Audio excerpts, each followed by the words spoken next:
The point of this is, had we known through telematics how many people are in the vehicles, are they belted, what was the speed of the crash, is everybody still sitting in their seat? These are upgrades that could have done before we even arrived on the scene. And so response time these days, all agencies will do what it takes to reduce seconds. You see it with fire station alerting systems. You see it with getting people to move to the vehicles faster, the ability to control the traffic signals. All of these pieces, even if it's only a few seconds put together, does translate out into potentially minutes, and minutes and seconds actually do save lives.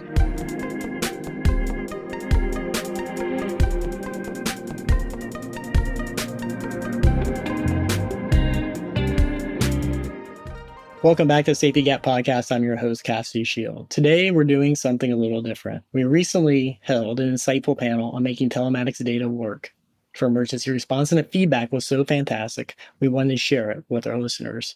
So you'll hear how integrating vehicle telematics data directly into 911 workflows is the future of emergency response, essential for preventing deaths and serious injuries while creating a faster, smarter, and more effective emergency system. So sit back, relax, and enjoy the show.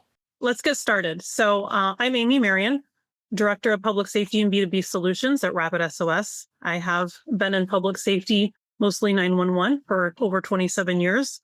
I started in 911 as a call taker and moved through various roles, touching operations, administration, technical roles. And I've been with RapidSOS for nearly 6 years. I have the privilege of representing public safety to partners that can provide data into public safety and 911, especially those such as telematics. Also joining me today is Eric Troy. He's VP of eDispatches at RapidSOS. Eric has over 30 years of experience in fire and EMS, including 28 years in a full-time career role as a paramedic. He's currently the Deputy Fire Chief with more than 16 years of chief officer leadership. His expertise includes specialized rescue disciplines and serving as a dispatch liaison. Eric is also a co-founder of eDispatches, a RapidSOS solution, where he spent over 20 years leading sales and marketing for responder notification technology. And then we're also joined by Michael Armitage. Thanks for being here. He's the Executive Director of Calhoun County Consolidated Dispatch Authority in Michigan. He has previously served as the Director of Eaton County Central Dispatch and also worked for the Michigan State Police in the State 911 Office. He holds an MPA from Northern Michigan University and a bachelor's degree in Public Safety Administration from Eastern Michigan University. And he has also served as a former mayor of Charlotte and Marion, Michigan. So each of us have various levels of firsthand knowledge and the importance of connecting information, specifically telematics data, to emergency response for motor vehicle incidents. So as we move into our agenda, we're going to share expertise that we all bring into this conversation and kind of start with what is missing in traditional emergency workflows. In an ideal scenario, how contextual data would connect to public safety and field responders to improve outcomes. And then for you, what is the business value of connecting your data, especially for those of you in telematics service providers or automotive industry fields? How does that bring you value? And finally, we'll preview other data use cases for public safety beyond crash detection. And then we'll leave about 10 minutes, hopefully at the end, for questions. So please use the chat, ask your questions, comments throughout, and we'll come back to those at the end. So as we start, I'm just going to share an example. There are several that come to mind, but start with an incident that I worked that I'll never forget. A rural road, sharp curve, drove it many times myself. Easy to maneuver that road and that curve during the day. But at dark, it was easy to miss. Not a lot of lights out there, fairly accident-prone intersection. It was early 2000s. Somebody driving home late at night missed the curve, and the car sped into a field at that curve and crashed. I have no idea how long that vehicle sat there before somebody came along and saw headlights. Sitting out in the field, called 911 about a single vehicle accident. What I do know is that there were parents wondering where their teenage son was, why he wasn't home. They found out a short time later when somebody showed up at their door, and they had to identify their deceased 18-year-old son. This family was a friend of mine, his sister, her best friend, her only sibling, lost in that accident. So this incident changed their family forever. And I can't help but wonder how data and how information could have potentially changed that outcome. So as we think about these incidents, looking at some statistics, According to 911.gov, there are approximately 14 million motor vehicle crashes that result in 6 million law enforcement specifically dispatches and about 1.6 EMS dispatches every single year. Of those, over 40,000 fatalities occur where 42% of those victims were alive when first responders first arrived. What if first responders arrived sooner and could save more of those fatalities and save lives? So, Michael, Eric, as we kind of think about those scenarios, can you describe what a safe system approach that 911.gov takes to road safety, what that and what safer roads means to you, and then what protocols are followed by ECCs and first responders? Michael, we'll start with you. Yeah, thank you, Amy. I would say when it comes to a 911 center, there's two things to take into consideration when it comes to safe roads. One of it is obviously the safety of the person involved in an accident or a crash, being able to get the right resources at the right time to those that are impacted at that scene. But another element of this is also from the responder and general community safety. And there's a national push to try to reevaluate lights and siren responses, because there are so many accidents that occur by first responders going lights and sirens. And a lot of times that response on the roadway is not necessary and sometimes puts people at undue risk. So being able to have this data in the 911 center helps us to better prioritize, again, getting the help that we need to somebody that's critically injured, but at the same time, maybe not over responding to an incident that does not have severe injuries. And I can bring up a couple examples. One, on an over response, we recently had a call where we had a cell phone notification of a vehicle involved in an accident. Very limited information. Of course, we started a response based on that. Then we get a second notification that came in through the vehicle's telematics, and that provided more data. One, we knew it was a rollover, but two, based on the conversation and what we were hearing in the background, we were able to determine that the individuals were not severely injured, and that even though it was a rollover, the injuries were not necessarily critical. So in that situation, we can advise responders of that, and they can change their response appropriately if they see fit. But on the other side of that, earlier this year, we had a notification of a vehicle accident on a snowy evening, very rural area. And that started a chain of events that ended up saving that individual's life. From being able to get that quick notification that there was a vehicle involved in this accident, the dispatcher was able to hear the breathing status of the person in the vehicle. That information was relayed to first responders, so they were very urgent in their response. And then she was able to get transported to the hospital in a timely manner. And that's a system. We'll look at the system, and the system worked from being able to get that notification, get that information to first responders, and get a quick transport to the appropriate hospital. So this data is really revolutionary in being able to, again, get the right resources at the right time to the individuals in need, but also frame our responses appropriately in the larger scale. Yeah. So for many years, this workflow has really been that 911 call, very voice centric. And while vehicles have had connected data, it hasn't always been able to get to 911 and then get to the field responder. So we think about what Michael just walked us through in the 911 side. Eric, can you kind of expand on that and how that information is valuable for you in the field and how that changes or impacts your response? Well, certainly. I think the five main things that we're thinking about from the first responder are focus, acknowledging human mistakes, ensuring responsibility for safety, proactivity, and incorporating layers of protection. And to expound on those, from a responder point of view, we want to eliminate death and serious injury. Of course, that's the ultimate goal. 0 fatalities, serious injuries for everyone involved in emergency response. That includes responders and crash victims. By acknowledging human mistakes and vulnerability, we also need to recognize that human error is inevitable. The systems that we're building need to be forgiving and protective of the human body so we can minimize harm and not just blaming mistakes. Ensuring shared responsibility, though, for safety, it's not the sole duty of first responders. It's all stakeholders. It's vehicle manufacturers and road designers to law enforcement and the public. We all play a vital role in creating the safer environment and safer roadways. Being proactive and not reactive, using the data and tools to identify, address the risk before the crash happens, and incorporate emergency response planning. It's broader safety strategies to prevent our incidents. And really, lastly, incorporating layers of protection, designing a system of multiple layers.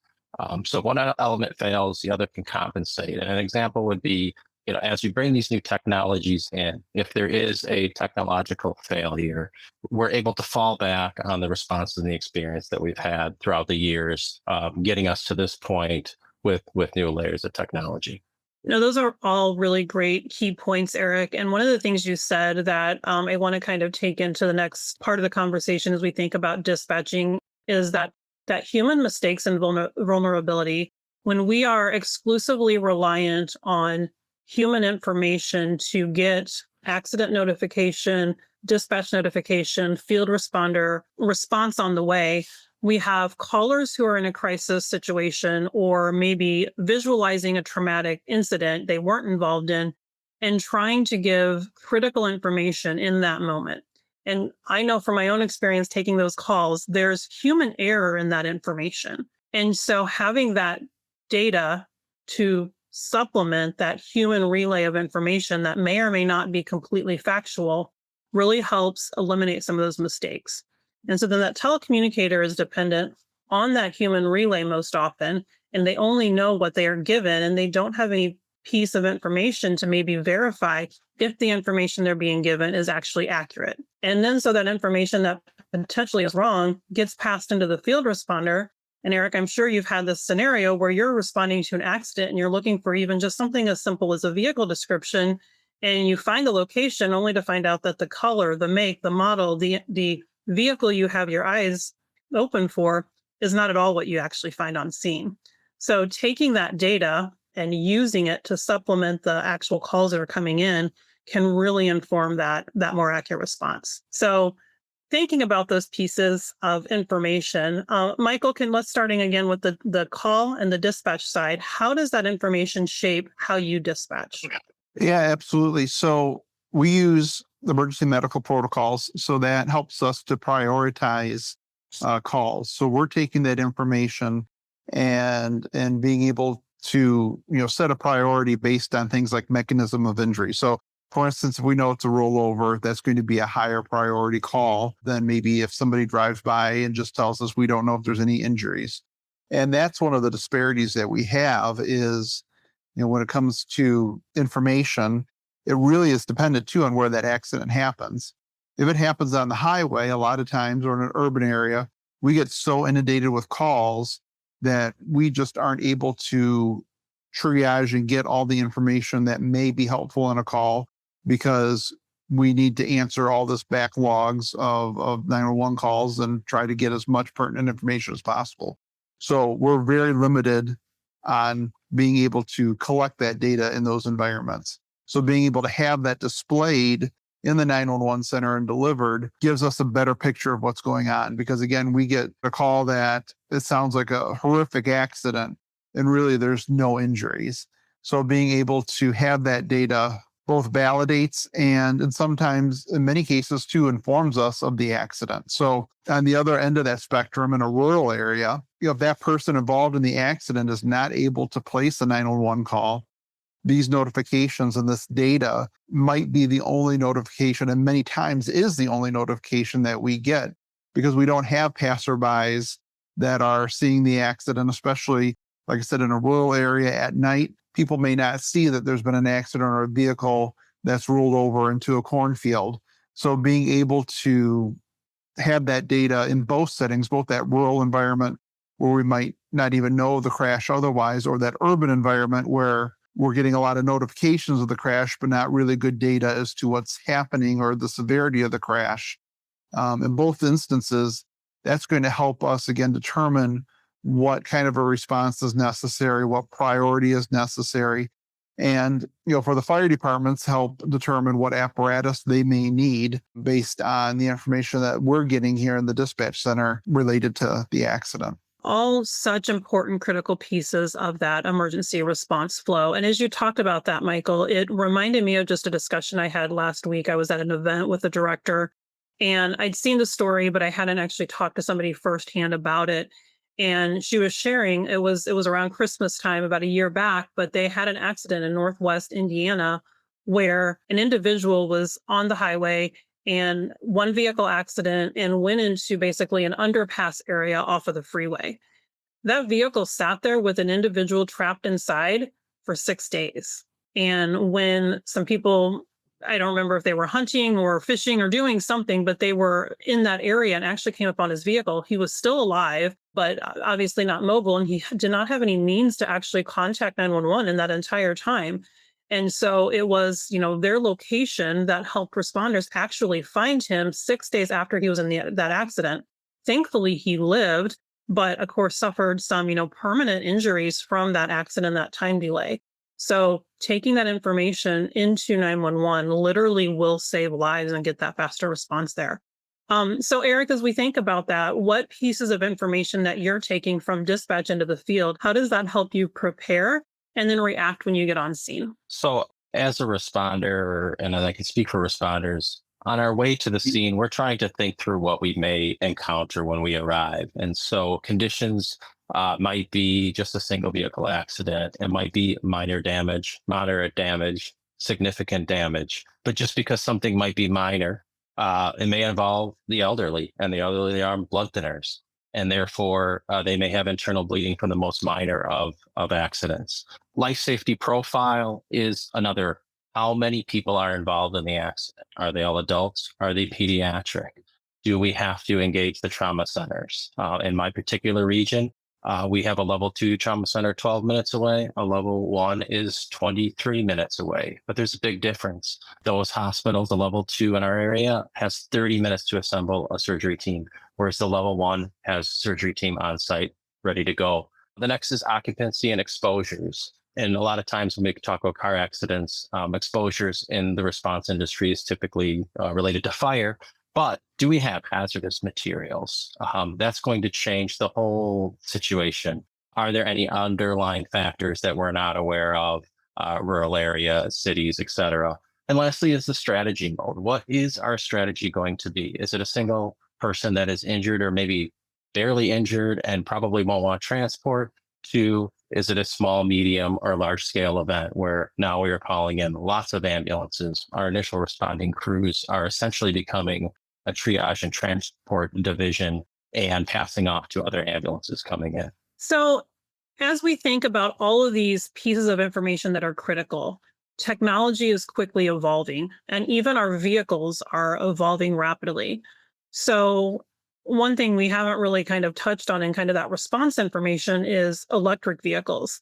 And Eric, I'm going to kind of probably look at you first, but as we think about electric vehicle response, there are a lot of different pieces of apparatus response and considerations taken into that going into the scene of an electric vehicle accident, fire, otherwise, but electrocution, fire hazards, the toxicity of gas releases and toxic metals. So how do you respond to those incidents, and how can you be better prepared if you have more information ahead of responding to that scene to identify that it's an electric vehicle? That's a great question. And this is evolving very, very rapidly, almost to the point where you do a training on electric vehicles, and then within the next couple months, some things have changed. Not to mention the variety of electric vehicles that are out there. If there is a fire involving an electric vehicle these days, it is a manpower intensive event, and these fires typically don't go out fast. There are some different technologies that are emerging right now. There's blankets to put over the vehicle. Our department is currently experimenting with that, as well as some others as they try to fine tune how to mitigate these emergencies, because it's so much more different than a standard car fire. The electric risk itself, when it comes to auto extrication and people that are entrapped in the vehicle, there are so many areas of these vehicles that we cannot cut without putting ourselves at risk. And because they're all different, the amount of training that's going into this right now is quite large, and will continue to evolve in the coming years since we have so many different manufacturers. So, Michael, this is also kind of a challenge in the ECC side, right? We don't always know when there is an electric vehicle involved. And if we do we have the appropriate information or guidance to help our responders better prepare? How are you addressing that in the ECC? Yeah, absolutely. It is a challenge for us because again, I mentioned earlier, we work off of protocols. So things like a sinking vehicle protocol, that might be different with an electric vehicle, right? For a vehicle fire, that might be different. And, as Eric mentioned, there's so many different varieties out there and different manufacturers that have different protocols and different setups. So being able to have any information, one, just knowing that it's an electric vehicle. I drive an electric truck. One of the things that people are always astonished with is, there's no engine, right? So if I'm involved in a crash, I don't have an engine block, but I do have a battery that runs the length of the truck underneath. So again, not only could the impact be different in a front end or head on type collision, but also the response, and also having information about, do we know if that battery is at a volatile state where it is, where we need to give instructions to that. Normally we'd want somebody to stay in their vehicle, but if we have information knowing that battery might be in a volatile state at risk of ignition, that data is helpful. Then we can give pre-arrival instructions for them to get out of their vehicle. But again, with such vast technology when it comes to electric vehicle manufacturing, the more data that we can have and share with responders specific to that vehicle and the state of that vehicle is going to help more so in this case, not necessarily, the response as much as unit safety and being able to give pre-arrival instructions that are appropriate, and also assist responders in addressing concerns that they may have when it comes to the manufacturer of that vehicle. That's, a really important point to emphasize is the variety and differences across these vehicle accidents, the manufacturers, and how there's so many different nuances. So one of the really valuable pieces of information that can help that response is the ERGs, or emergency response guides. But having access to those in that moment sometimes is often challenging to have that information. So I'm really, really excited about the advancement of AI and protocols and pulling that into, RapidSOS Unite specifically with telematics information to help surface that right information for that telecommunicator and then ultimately that field responder to be able to know, how do I help this electric vehicle accident, and how do I help my responders know where to cut or not to cut? How do I help this very specific vehicle, make, model, year, and type in a water incident? How do I help that individual get out of the vehicle in a safe manner and know how that vehicle operates? As a telecommunicator, I can't absorb all of that knowledge in my head. My protocols that I might be going to can't have all of that in there at that moment. But if AI can surface that because I know the vehicle and it can tell me exactly where to go in that ERG to get that information that I need in that moment in time, we actually can help save lives before those responders are even on the scene.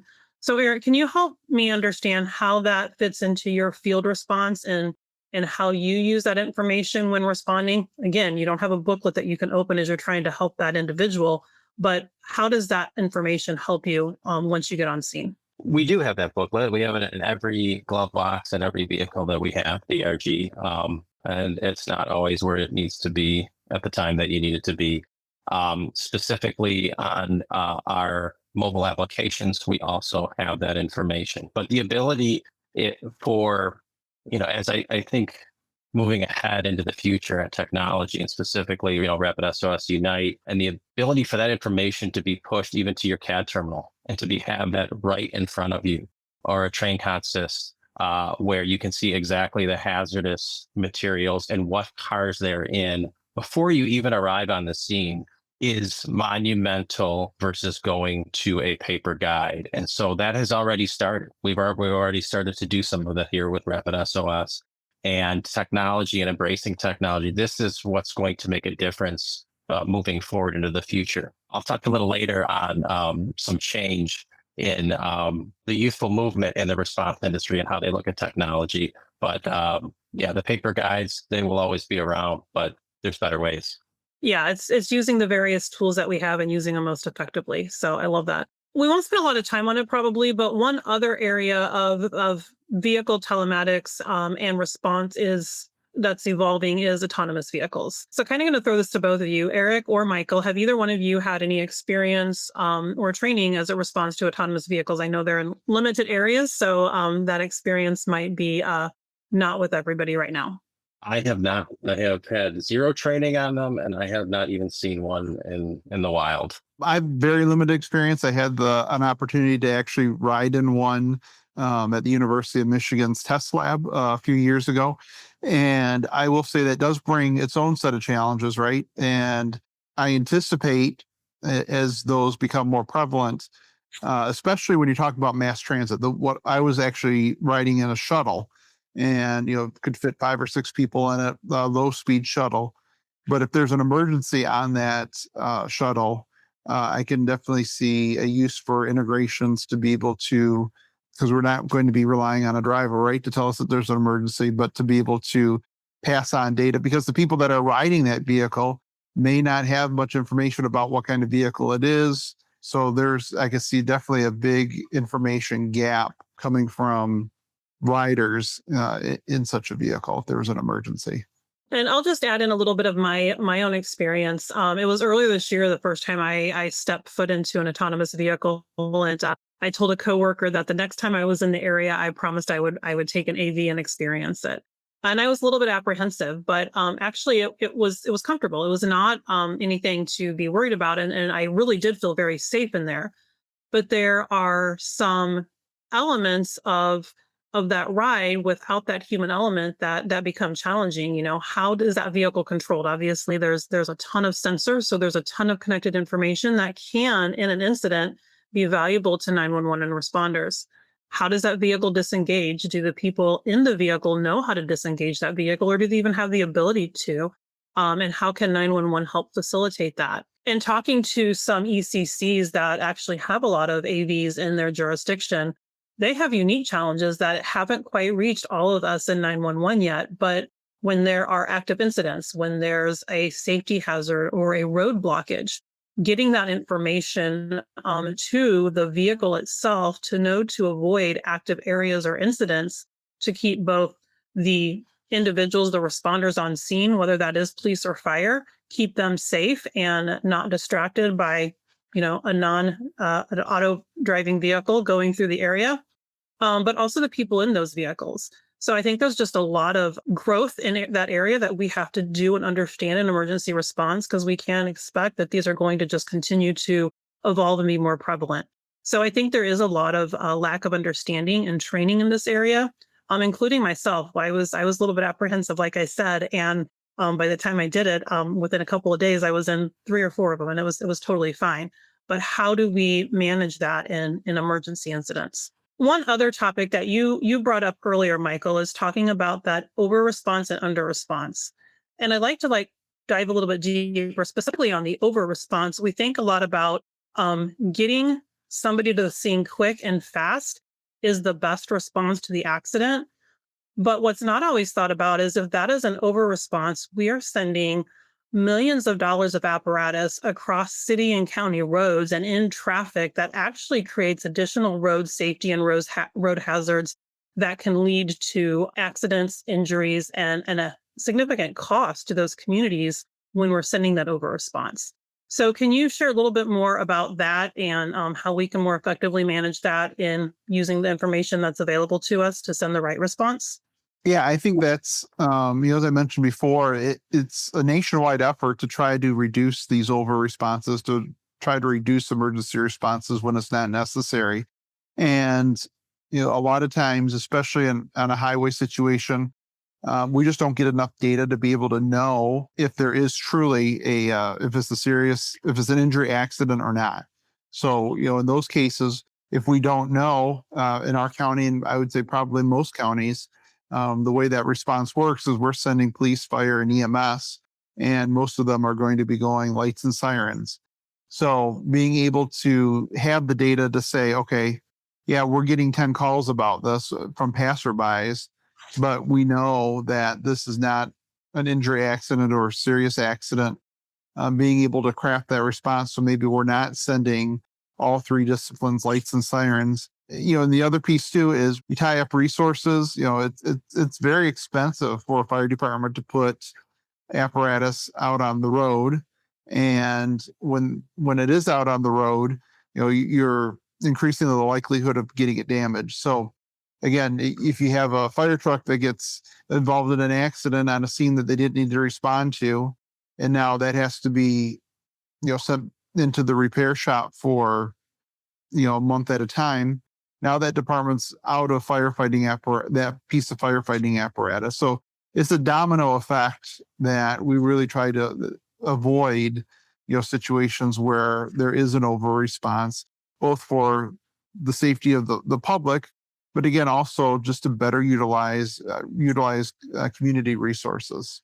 So Eric, I'm going to look at you kind of both maybe in the side of over and under response. How does that impact your community? And then let's look at kind of an example of a situation that you've responded to. Sure. Many agencies have a standard response for motor vehicle accidents. In my area, it is a fire engine, it is an ambulance, and it is a shift commander that responds. Now, we do alter that from time to time. One of the questions I commonly get is, why does a fire engine go on a car accident? That's not always that serious. They don't need to be there. We use the fire engine to block the scene for the safety of the responders. So the majority of the time, we don't necessarily need the fire engine's equipment for minor or moderate car accidents, but we use that to block the scene for us. When we have an unknown injury accident, some agencies respond to these, some don't. Our agency does respond to unknown injuries because there could be, and we think it's warranted. That typically is a reduced response where they may just get an ambulance on the road going. If we have injuries, the standard response kicks in. If we have significant injuries, damage, or other factors, the response is upgraded. This is where telematics kind of come into the situation that will help us upgrade or downgrade these responses accordingly with new information. Why? Liability plays a huge role in touching with what Michael said. These are very expensive fire apparatus. A ladder truck these days, well over $2 million. Ambulances are approaching $400,000. We're driving lights and sirens. We're operating with due regard. We're driving safely. The problem is not always us. The problem is people unexpectedly encounter an emergency vehicle and inadvertently make a poor decision on how to pull over to the right of the road, not pull over or stop.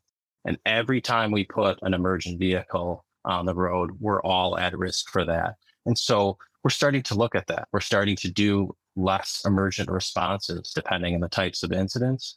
But that's how that all ties into the telematics and the information that can come into us to help us make those proper decisions. If I could add to that real quick, Amy, put on my hat a little bit real quick from being a mayor in two communities, Milan and Charlotte here in Michigan. This also becomes a political discussion, right? Because as political bodies see either fire trucks that are damaged or, we're responding on X number of accidents, there has been many discussions over my career of, well, why are we responding? Why are we sending resources? And in some drastic cases, sometimes political parties will say, or bodies will say, we're not going to respond to these types of accidents or these types of notifications. And what happens in those cases then is, maybe that 1 out of 10 times where it is something severe, we're not getting that response right out of the gate. So this is something that is not only being monitored by public safety, but also there are governing boards and bodies as well. Yeah, it's a really great point. The default has always been kind of a CYA approach, right? If in doubt, send them out. And we really have to be smarter and think smarter and respond smarter with the available information. But we have to be able to get that information to respond most effectively. So being mindful of time, Eric, I want to look at you. I think part of the slide that we are showing here is an example of a scene that you responded to. Can you elaborate a little bit more for the audience on that? Yes, this happened a couple of years ago. It was an unfortunate situation. We were all at a outlying fire station. So the closest fire station to this location was not in quarters. So we're dispatched this crash. It was identified on the border of our community and a community to the north. Both ECCs were getting calls for a possible head-on collision, which triggered a standard response from our department, as well as the neighboring department, which is routine in our area. Our department responded with 5 total personnel, the other department with 2. When we were responding, telecommunicators were relaying that they had gotten multiple calls. And what we encountered on arrival was a partially ejected individual that police were in the process of pulling out of the vehicle, was pulseless, not breathing, and CPR was starting. The other vehicle had a single occupant driver, severely pinned in, minimal consciousness. Situation required a significant upgrade to the response. For the non-field people here and non-responders, a cardiac arrest or traumatic cardiac arrest will need minimum 4 EMS personnel to run it effectively. The other driver had significant injuries, 2 to 3 EMS personnel to handle them. The extrication component of how this person was trapped in the vehicle, minimum of 3 personnel, made call for additional resources. The neighboring department was just pulling up. The balance of my own department's resources arrived. That response time for these additional resources was another 5 to 7 minutes. The outcome of this crash ended up, unfortunately, with 1 fatality and 1 with severe injuries that did recover. The point of this is had we known through telematics how many people are in the vehicles, are they belted, what was the speed of the crash, is everybody still sitting in their seat? These are upgrades that could have been done before we even arrived on the scene. And so response time these days, all agencies will do what it takes to reduce seconds. You see it with fire station alerting systems. You see it with getting people to move to the vehicles faster, the ability to control the traffic signals. All of these pieces, even if it's only a few seconds put together, does translate out into potentially minutes, and seconds actually do save lives. Yes, they really do. So we've talked a lot about electric vehicles, autonomous vehicles. One other area of telematics that's maybe not often as emphasized is the impact that accidents and telematics has on those who support fleet. So for those who are listening who do support fleet managers, fleet vehicles, let's think about the typical high severity crash workflow and what that means to you and how that information gets into the 911 center and responders. Many times fleet managers are first alerted by telematics directly to them. And we know that fleets are on the road overnight in rural areas. And so they may not always have somebody calling on their behalf or able to call. And so that fleet manager is looking up the location. What is the number to the PSAP or the EMS provider? They might not even get the 911 PSAP center initially. They might be transferred because they're calling a non-emergency number that goes somewhere else.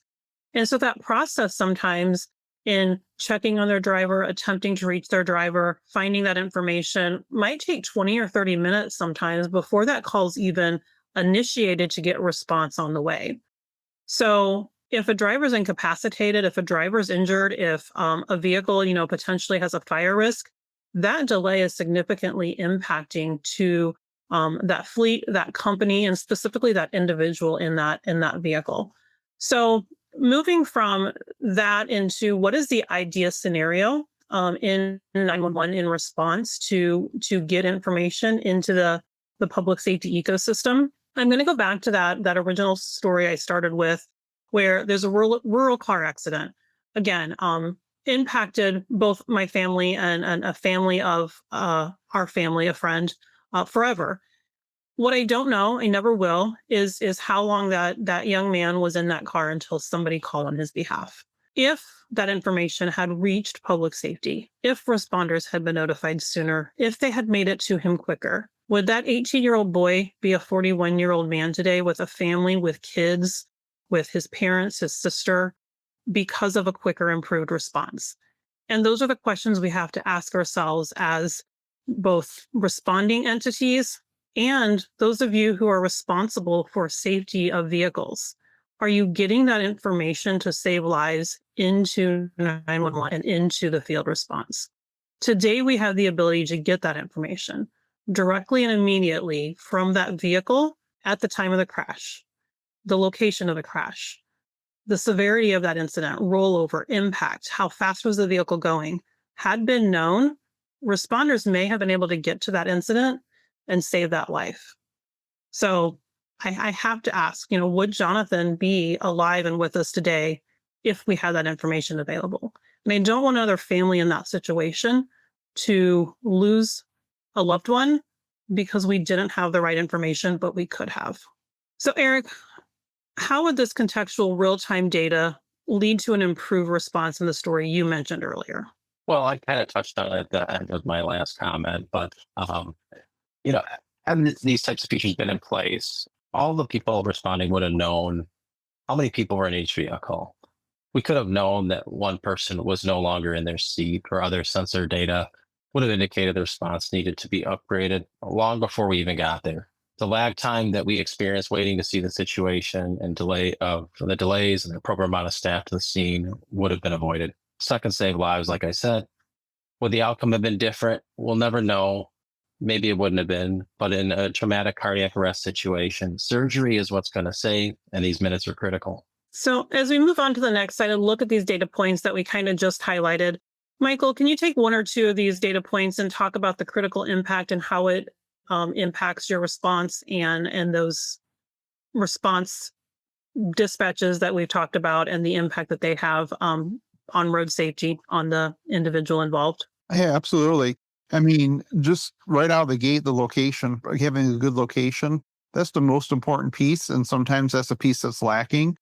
And especially on a roadway, a lot of times roadways are jurisdictional boundaries.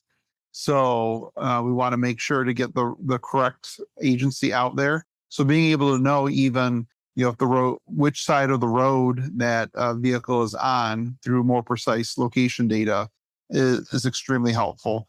But even just the basic information of knowing the vehicle's make, model, year, as mentioned earlier, a lot of times we get these calls and the descriptions are way off. So first responders are looking for something that just is not good data. So they're looking for a vehicle that just the description is completely off. So being able to do that, have that information is very impactful. Speed at the impact, that's helpful to know. Again, potentially how severe those injuries are. Somebody going 15 miles an hour versus somebody going 70 miles an hour is a huge difference. Occupied seats, that's a big one when I think about it, because there's been several times in my career where we've had an accident and we think that the first responders believe that they've treated all the patients, and then maybe towards the end of the incident realize that there's somebody missing. Somebody has been ejected that maybe they just didn't have that information, didn't know about. So if we know there's 4 occupants in that vehicle and the first responders get there and there's only 3 immediately visible, that's a cue for them to be able to start doing a bigger canvass to see if there was somebody that maybe was ejected from the vehicle. And then again, airbag deployment, that's another key indicator of severity of impact and of injury that we can use when it comes to the triage and prioritization process in the 911 center. So Eric, as we look at what's up here on slide 9, how do these different data points have an impact on the entire chain of events? Can you walk through that quickly? Certainly.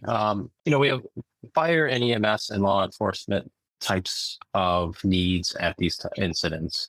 Going to the bigger incidents, we have the extrication planning. What type of data has come in? What type of extrication may we need? Fire risk assessment, anticipated injury severity, and hazardous awareness. All of that data can help us make those decisions for the fire. On the EMS, we have injury severity assessment. We have early hospital notifications, like I mentioned with the trauma centers earlier, the level 1s, the level 2s, hazardous materials awareness as well. And then mostly at law enforcement side, that's not my expertise, but I'll stand in for them. Crash reconstruction, investigations, traffic management, hazardous awareness, all of this data put together helps us plan for these events as we are en route and arrive on the scene. So thank you very much, Eric, for that. So as we think about the business value, and those of you listening, why does this matter to you? We've talked about the contextual real-time data that leads to a faster, more accurate response. But what are some of the ways that it benefits you specifically in your company, your organization? So from some of our learnings, we know that there are post-incident challenges in having visibility into what happens, especially for fleet managers after that notification to authorities. When did response arrive on scene? Was their driver transported? Where is the vehicle going? Who is the tow company?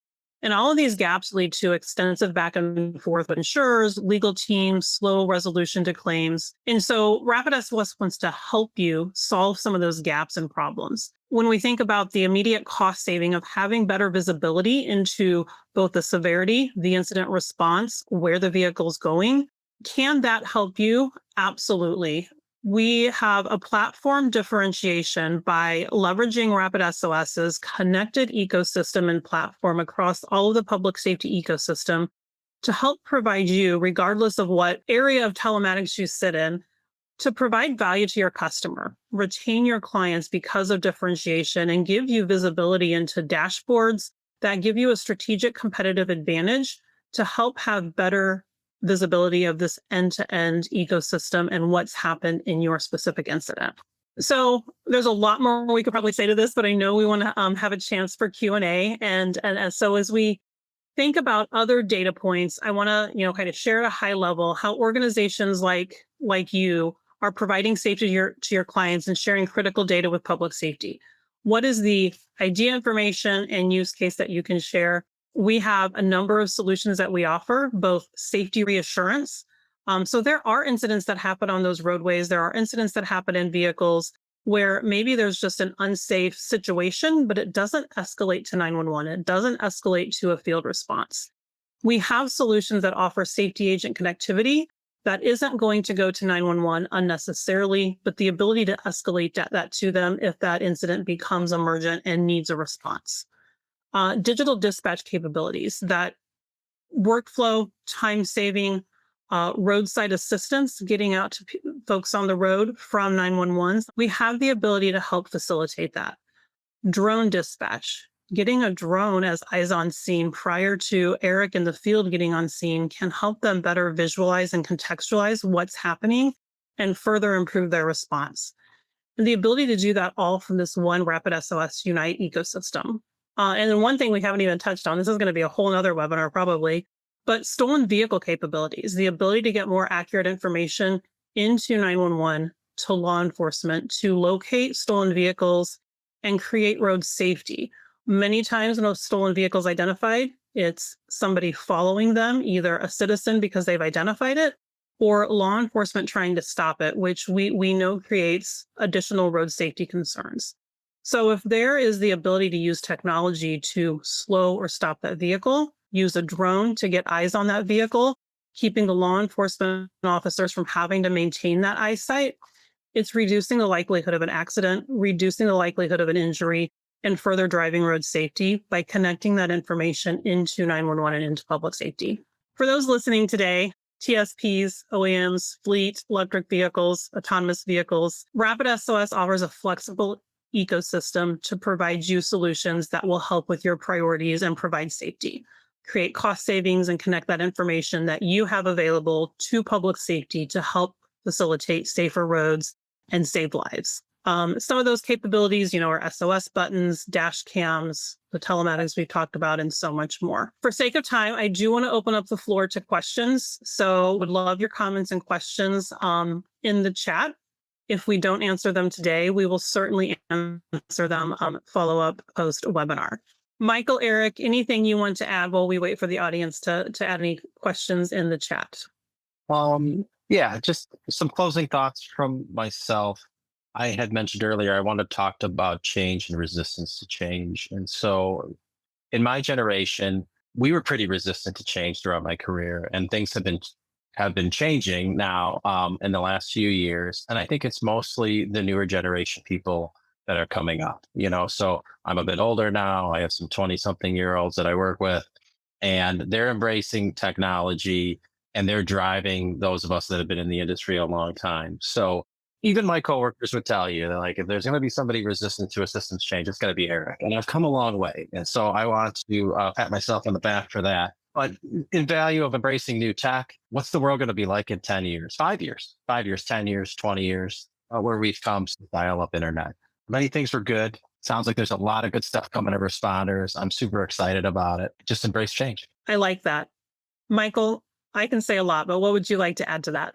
No, I just piggyback on that. And, looking ahead 10 years, I see a scenario where we have AI that's helping dispatchers digest this data to maybe be able to put the probability of injuries and help dispatchers prioritize based on the data that's coming in. And not just for accidents, but on all types of connected data that's now available to the 911 center that just wasn't there before. And that change management is a big part of it, right, Eric? And I like you, used to be resistant to some of the evolution of all that we're doing. And now I recognize the importance and significance of it and how it's really going to drive change and save lives. We did have a question come into our team via email before the event. So one of the things, and Michael, I'll look at you, what's missing from most crash alerts that you wish you had at your fingertips in the first 30 seconds of an accident to help that better response? I think all those data points, but I think there's a big emphasis on, that vehicle, the speed of the vehicle, occupants, all that data, I think is all critical. I don't know that there's something necessarily that's missing other than I'm looking forward to the day when this is more commonplace than it is today. What types of data might differentiate between a fender bender and a life-threatening event? I know we talked about it, but let's just kind of emphasize what some of those data points are. Speed of impact is probably one of the biggest ones. If I hear there's a vehicle that was in a parking lot that was in a car accident, it's probably low speed and probably not significant. Now, like I had mentioned earlier, there are unknown factors. Is there somebody on there in blood thinners, and did they bump themselves? And could that actually be something? So you can't get too tunnel visioned on those types of situations. Is it 50 miles an hour of a head-on collision? 50 miles an hour from one car and 50 miles an hour from another car, and a head-on collision is essentially a 100-mile-an-hour collision. That's going to change drastically. So to me, having the speed of impact is really important. Occupants in the vehicle is really important to me as well. Belted passengers, that's another big one, right? Because being belted versus unbelted, and did the airbags then go off to the unbelted passenger? All of this changes the types of injuries they might have. Remember, there's essentially 3 injuries in a car accident. It's the person versus the inside of the vehicle, correct? Or the vehicle versus the object, the person versus the vehicle, and then your organs versus the inside of your body. So 3 impacts to keep in mind when we're talking about these. Thank you. I know we're reaching the end of the hour. So Michael, any last 20, 30 seconds of comments, or I'll just wrap up us on the event? No, I think we covered pretty much everything. Again, like I said earlier, this data becoming more available to the dispatch center, I think over time is definitely going to improve responses across the board. Well, if you've joined us today, thank you for spending your time with us. And if you're listening and not already working or communicating with RapidSOS, as a former 911 operator, I just want to encourage you to schedule some time to learn a little bit more one-on-one. We want to help you integrate your telematics data with RapidSOS to ensure faster, more accurate emergency response, reducing liability, saving lives. Join other leaders in automotive safety by connecting your data directly to 911 dispatch centers, getting that out to the field, and enhancing your brand's value and operational efficiency. We do invite you to join our team for a short demo session so you can learn how it works in action and hear more anecdotes from your peer successes. And if you're already working with us, we thank you for being a valued part of our ecosystem and accelerating emergency response. We encourage you to share your stories with us, with others, to elevate vehicle safety across the industry. We want this to be in everybody's hands. Eric, Michael, thank you both for joining me for this important discussion. I look forward to the next opportunity. Thank you to our listeners. The RapidSOS team will be following up with any unanswered questions. You can email us, you can contact us, and a copy of the recording will also be emailed to you. Thank you.